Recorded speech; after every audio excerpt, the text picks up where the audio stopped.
তারেক রহমান কবে ফিরবেন জানালেন মির্জা ফখরুল। তারেক রহমানের বিরুদ্ধে থাকা যাবতীয় মামলা শেষ হলেই তিনি দেশে ফিরবেন বলে জানিয়েছেন বিএনপি মহাসচিব মির্জা ফখরুল ইসলাম আলমগীর। আজ বৃহস্পতিবার দুপুরে হযরত শাহজালাল আন্তর্জাতিক বিমানবন্দরে সাংবাদিকদের তিনি কথা জানান। এর আগে বেলা 12টা 45 বাংলাদেশ বিমানের ফ্লাইটে হযরত শাহজালাল বিমানবন্দরে পৌঁছান তিনি। গত 30 নভেম্বর স্ত্রী রাহাত আরা বেগমকে নিয়ে বিএনপি মহাসচিব লন্ডন যান।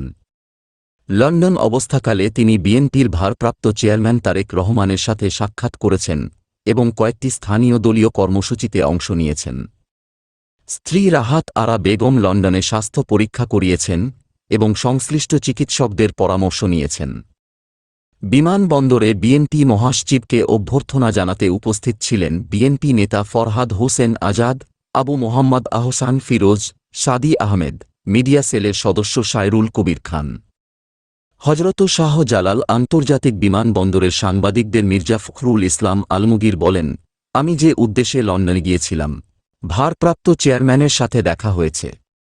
এছাড়া প্রবাসী বাংলাদেশি এবং বিএনপির নেতাদের সাথে কথা হয়েছে, তাদের সভায় যোগ দিয়েছি। তিনি বলেন, সেখানের প্রেসের সাথে আলোচনা হয়েছে। লন্ডনে আমার সফর ভালো ও ফলপ্রসূ হয়েছে।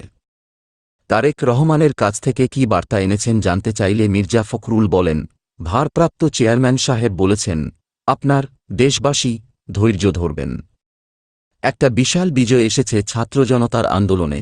এই বিজয়কে ফলপ্রসূ ও সার্থক করতে হলে অবশ্যই সকলকে ধৈর্য ধরে ঐক্যবদ্ধভাবে কাজ করতে হবে এবং গণতন্ত্রকে পুনঃপ্রতিষ্ঠা করতে হবে। গণতন্ত্রের প্রথম পদক্ষেপ নির্বাচনের জন্য সকলকে প্রস্তুতি নিতে হবে। দলের ভারপ্রাপ্ত চেয়ারম্যান কবে নাগাদ ফিরতে পারেন জানতে চাইলে বিএনপি মহাসচিব বলেন, উনার বিরুদ্ধে আপনারা জানেন অনেক মিথ্যা প্রতিহিংসামূলক মামলা রয়েছে। সেগুলো প্রত্যাহার হলে বা আদালতের মাধ্যমে শেষ হলে তিনি ফিরবেন।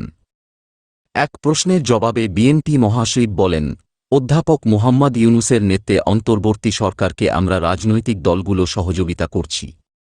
আমরা প্রত্যাশা করি ন্যূনতম যেসব সংস্কার জরুরি তা সম্পন্ন করে তারা নির্বাচন অনুষ্ঠানের পথে যাবেন।